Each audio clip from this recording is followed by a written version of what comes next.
Mayong hapon na usab mga igsuon. Pasaylo ako nga wala ko makapadayon sa akong pagwali sa regular natong adlaw katungod sa akong mingaging sakit sa akong heart attack, troponin o karon nagpadayon lang gyapon sa grasya sa Dios nga nagmaayo pan share lang gyapon ko og mensahe gikan sa Dios alang sa atong ah, kalambuan, kaligunan o pagtubo diya sa pagsalig sa Dios. Karon kami so gusto ko nga ato ablihan ang atong Biblia sa Joshua chapter 1 verse 1 to 9. Joshua chapter 1 verse 1 to 9, akong giuluhan kini padayon paingon sa dawganan. Padayon paingon sa dawganan, mao kini ang pulong sa Dios pigsoon. Karon nahitabo sa tapos ang kamatayon ni Moises ang alagad ni Jehova. Nga si Jehova misulti kang Josue ang anak ni Nun, ang ministro ni Moises nga nagaingon, si Moises ang akong alagad, patay na. Busa karon bumangon ka og tumabok ni ining Hordan, ikaw og kining tibuok katawhan. Ngadto sa yutang akong igahatag kanila, bisan ngadto sa mga anak sa Israel. Ang tanang dapit ka pagkatumban sa lapalapa sa inyong tiil, kana gihatag ko na kaninyo, sumala sa gipamulong ko kang Moises. Gikan sa kamingawan og niining Libano, bisan ngadto sa dakong suba, ang suba sa Euphrates, ang tanang yuta sa mga Hitiyano, og ngadto sa gayod sa dakong dagat, dapit sa pagasalupan sa adlaw, mo'y utlanan ninyo. Walay bisan kinsang tao nga arang makasukol kanimo sa tanang mga adlaw sa imong kinabuhi. Ingon nga ako, nag-uban kang Moises, mauman magauban ako kanimo. Ikaw dili ko kawangon ni biyaan. Magmakusganon ka o magmaisog ka, kay pinagi kanimo kining katawhan makapanunod sa yuta nga akong gisaad sa ilang mga amahan nga akong ihatag kanila. Magmabaskugon ka lamang o magmaisog gayon. Sa pagatiman sa pagbuhat sumala sa tanang balaod nga ginasugo kanimo ni Moises nga akong alagad, ayaw pagtipas ngadto sa tuo ni ngadto sa wala, gikan ni ana aron magmaswagon ka bisan sa asa paingon. Ayaw pag-ibulag kining basahon sa kasuguan sa imong baba. Hinunoa magpalandong ka ni ana sa adlaw ug sa gabi aron himatngunan mo sa pagbuhat sumala sa tanan nga gisulat diha. Kay sa ingon ni ana ikaw magmaswagon sa imong panaw ug unya makabut mo ang kauswagan. Wala ko ba ikaw sugua? Magmakusganon ka o magmaisugon. Ayaw pagkahadlok ug dili ka magmaluya. Kay si Jehova nga imong Dios magawan kanimo bisan asa ikaw paingon. Mao kini ang pulong sa Dios, makampo ta maigsuon.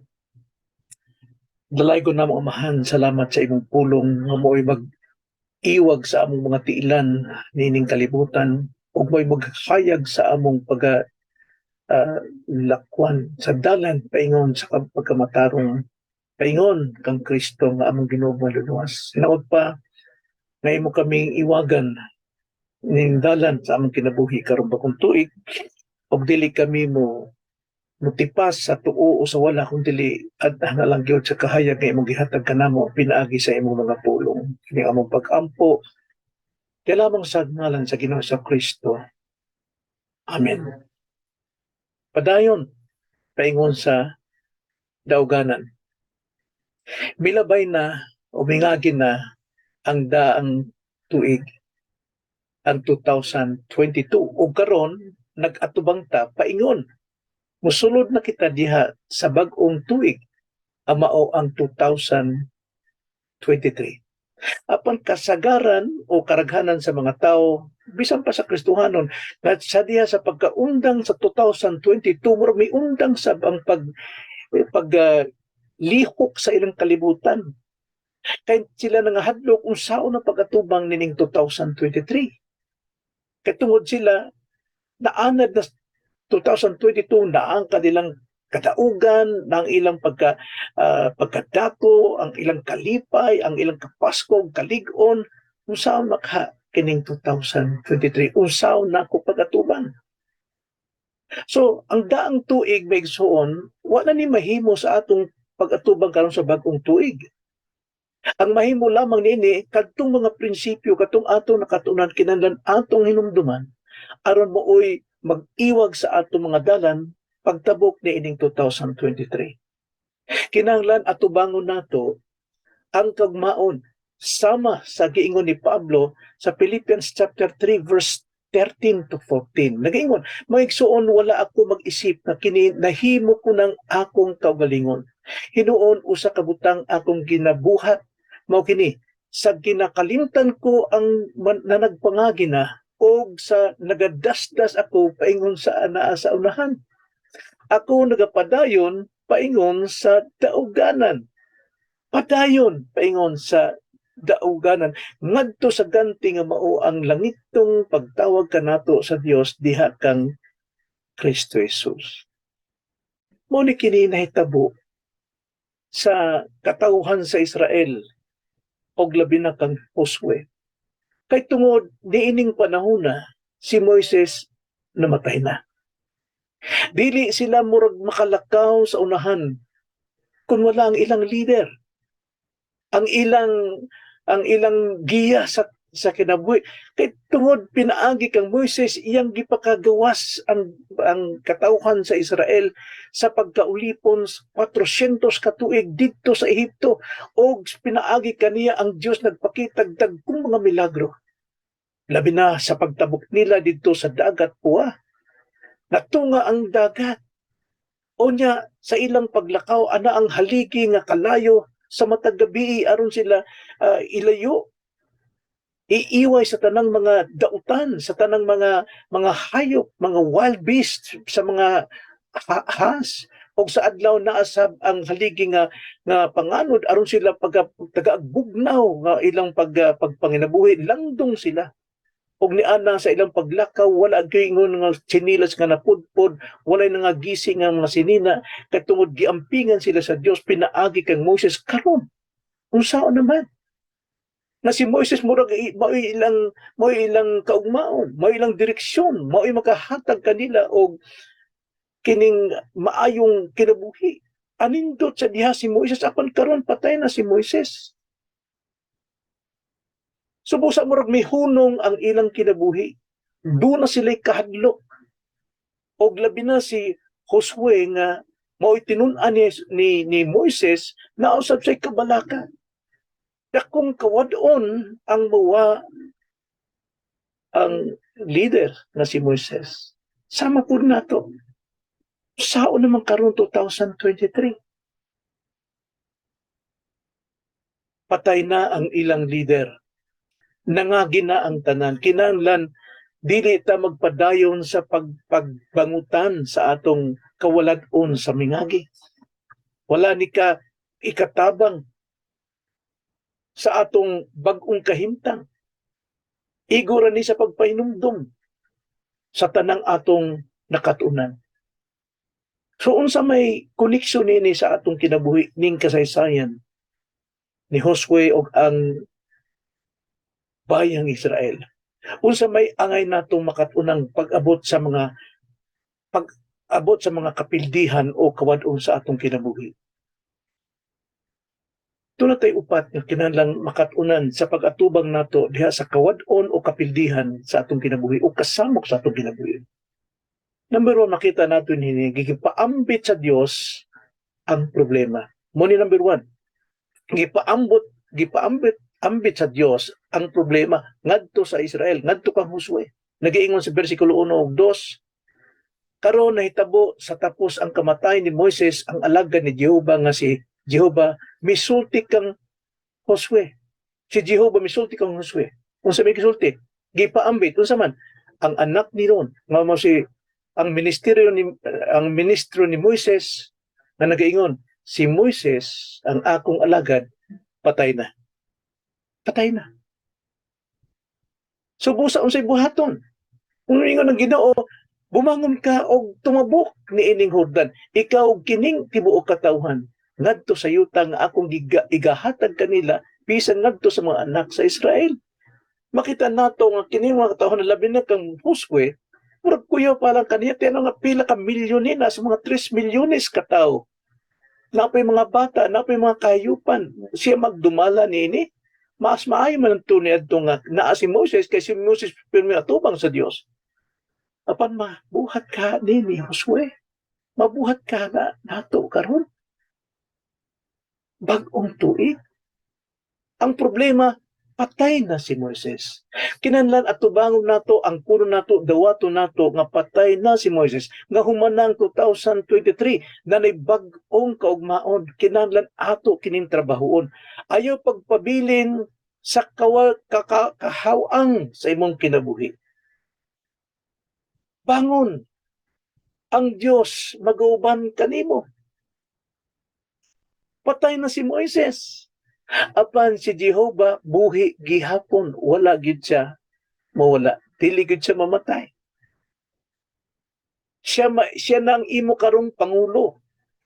Dili na ikaw magsalig sa mga leader, dili na ikaw magsalig sa uban, kundi ang Ginoo mismo ang imong pangulo aron ikaw usab mangulo sa imong pamilya. Siya ang Ginoo mohatag kanimo og direksyon. Bangon, tumindog ka, tabok, padayon. Ayaw pasalig sa nangagi na. Dili na mausab katong mingagi. Kinahanglan paningkamutan nato nga kabuto ng dauganan karon 2023. So makita nato nga ang leksyon makita nato nagigipaambit sa Dios ang problema. Mausab, ipahibalog ka nato unsay problema.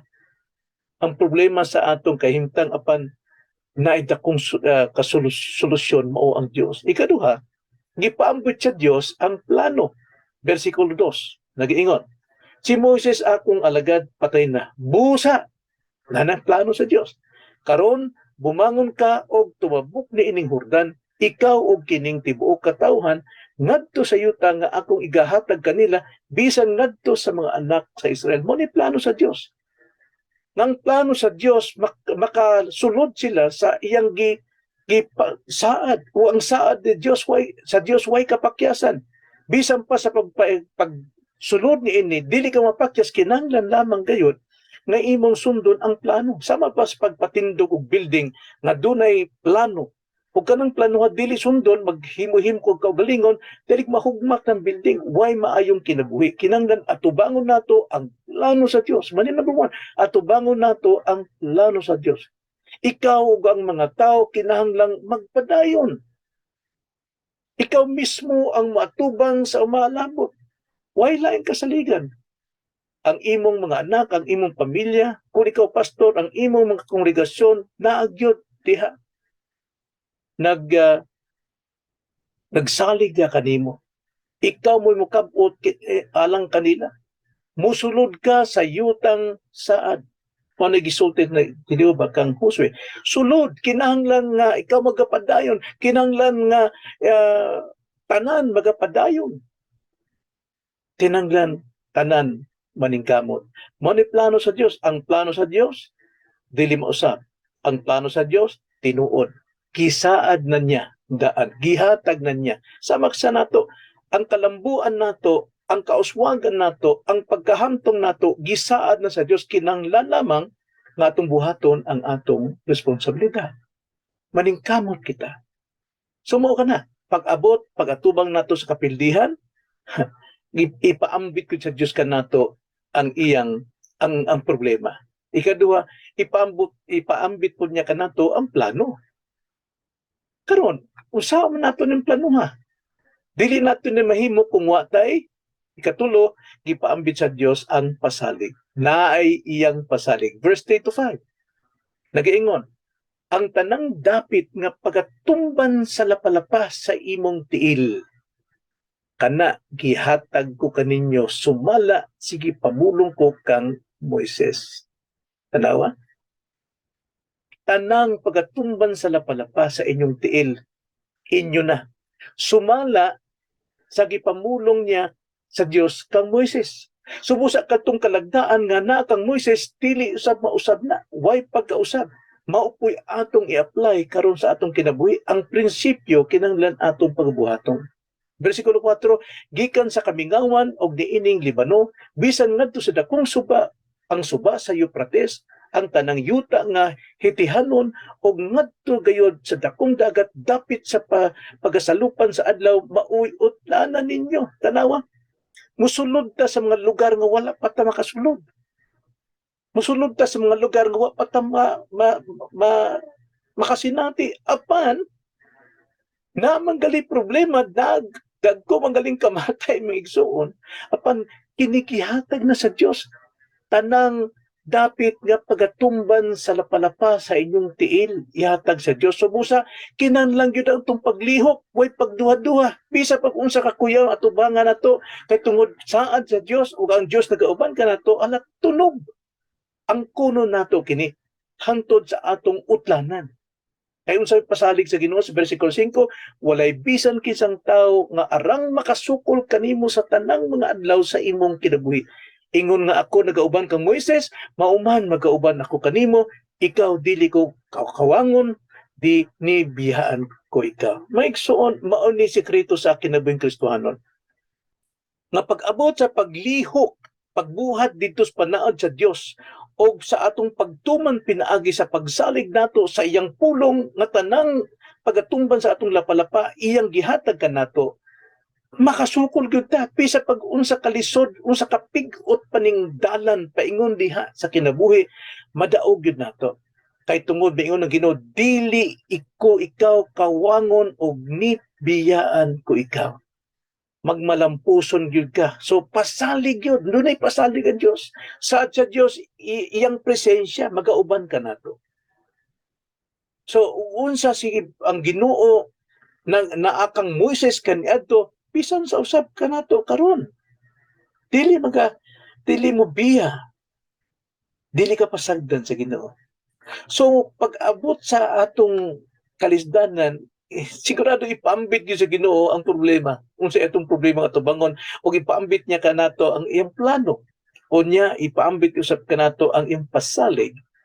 O ikaupat, ipaambit sa Dios ang prinsipyo.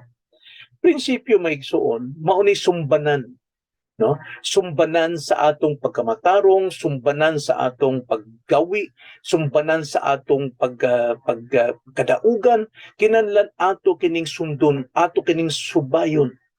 O kining sumbanan mao ni makahatag kanato og kadaugan paingon sa tumong sa atong kinabuhi, labi na karong 2023. Wa pa ta makaagi nining mga tuiga kining adlaw, ining mga segundo minuto ning tuiga. Apan prinsipyo sa Dios magapabilin gyud. Unsa may prinsipyo sa Dios, basahon nato. Bersikulo 6 ngadto 9. Nagaingon. Primero, magmakusganon ka. Kana prinsipyo sa Dios na sa atong paglawig, sa atong paglakbay ning kinabuhi 2023, kinahanglan nato magmakusganon. Mas makusganon sa atong kagalingon kusog, dili magmakusganon kita sa atong pagsalig sa Dios nga siya anaa nag-uban ka nato, nga siya dunay panaad, dunay plano, tanang prinsipyo iyag yung paghimuon kung ato kining pagabuhaton. Unya kaduha, magmaisugong ka. Kinahanglan gyud naa gyud ang pagkaisog nato, na ang courage. Sa Tagalog pa kinahanglan dunay kakatagan. Kay mingon niya, pinaagi kanimo kining katawhan makapanunod sa yuta nga akong gisaad sa ilang mga amahan nga akong ihatag kaninyo. Tanawa, ang principles mao ang magkinabuhi tang makusganon, no? Bisan pa sa atong kahuyang sa unod, mao nay mas maayo. Ang kun natong huyang ta aron ang atong pagagamitong kusog mao ang pagsalig nato sa Dios. Dili nato isalig ang kusog sa ating unod kay unod no na. Adto gyud ta magmakusganon sa iyang kusog. Og maisugon ta. Unsa nato pagkamaisugon sa pagkatubang sa kalibutan? Ang iyang pulong mo'y maghatag kanato kahayag. Mao ni maghatag kanato og giya. Mao ni maghatag nato gahom aron kita maka duldol ngadto maka abante ta sa tanang kalisdanan ning kilabuhi. Kay pinaagi kanimo kining katawhan makapanunod sa yuta nga akong gisaad sa ilang mga amahan nga akong ihatag kaninyo. Mao nay prinsipyo. Ikaduha, versikulo 7, magmabaskogon ka, mausab. Magmabaskogon ka lamang, ayog luya-luya. Magmaisugon gayud, no? Luya gali ka mo wala gyud ang imong pagkaisog apan kung ikaw magmakusganon mabaskogon ka ug maagyod magmamaisog ka. Sa unsa man sa pag-atiman sa pagbuhat sumala sa tanang balaod nga gisugo kanimo ni Moses nga akong alagad ayaw pagtipas ngadto sa tuo ni ngadto sa wala gikan ni ana aron magmauswagong ka bisan asa ka paingon. Asa kuno gamita ang atong pagka mabaskugon o magmaisugon diha sa pagtuman sa pulong nga atong nasabtan, nadawat, nakatunan, nagkikan sa balaang kasulatan, gikan sa sulat sa Dios nga gipasulang ngadto kami Moses aron kita magmauswagon. Mga igsoon pagkanindot kay tungod ang atong pagpakusog, ang atong pagmaisog, ang atong pagkamauswagon, dili pinaagi sa atong kusog, kundi dili pinaagi sa pagsubay sa iyang prinsipyo, sa iyang panudlo, sa iyang doktrina. Unya, versikulo 8 naging pa, ayaw pag-ibulag kining basahon sa kasuguan sa imong ba. Inunuwa, magpalandong ka niyana sa adlaw sa gabi aron himatngunan mo sa pagbuhat sumala sa tanan nga gisulat diha kay sa ingon ni ana ikaw magmasuwagon sa imong pananaw. Kinahanglan magmabaskugon, magmakusganon, magmaisuon kita diha sa pagbasa sa kasuguan sa Dios. Kinahanglan ato kining pamalandungan hunaw-naon permi memoryahon nato maigsoon aron di kita masayop, aron di kita makatipas sa tuo og sa wala kundi magmasmuagon ta diha sa atong panaw og unya makabot ang kauswagan. Bersikulo 9, wala ko ba ikaw sugua? Tanawa. Ngano magpaluyo-luyo ta? Ndaw murag wala magsulti ang Ginoo. Pirmi siya nagsugo ka nato. Ang Biblia nagasugo ka nato. Unsay gisugo? Makusganon ka og mamaisugon.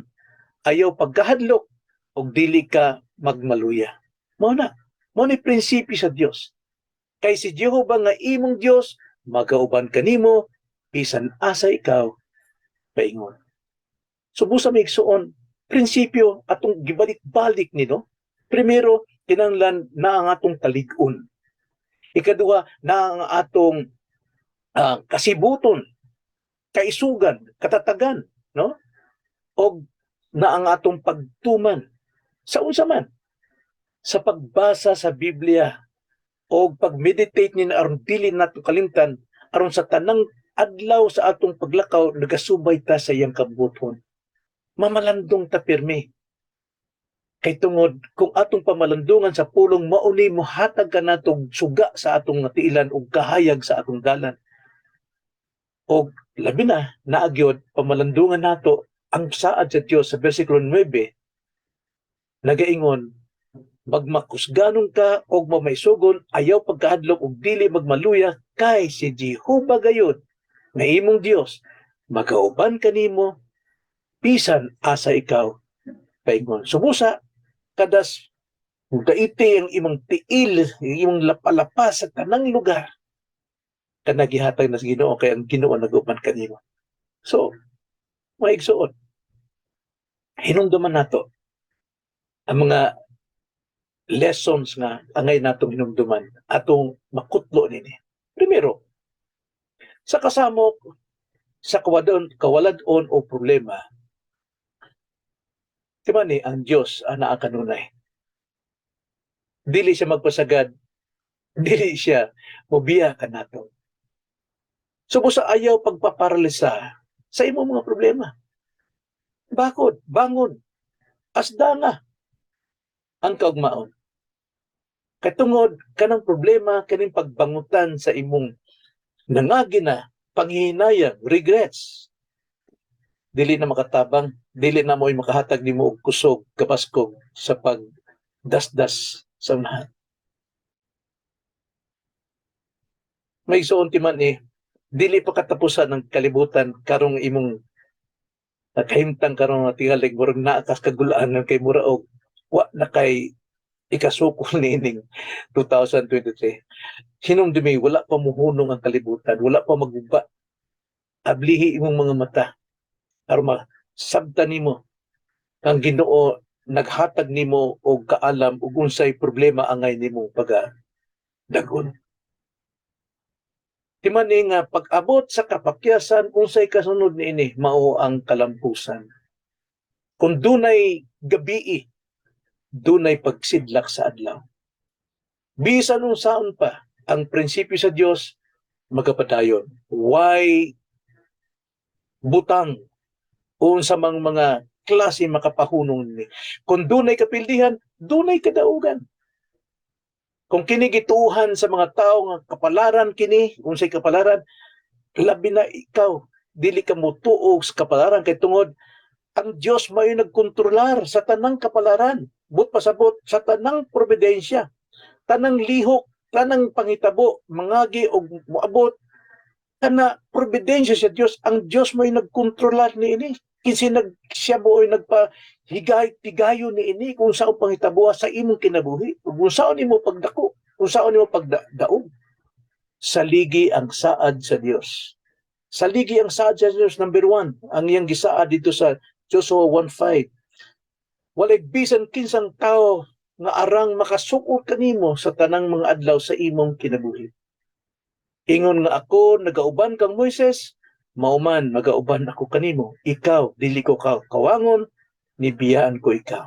Timan ka na saligi kupti ka na aron ang imong kinabuhi naas ka baskog, naas ka isog nga mo tunog nining bag-ong kinabuhi 2023 bisa pag unsa ka pig-ot na ang nang pig-os ning dalan naagyod ang kadaugan na uban kini mo kay tungod ang Dios dili mo biya kanimo.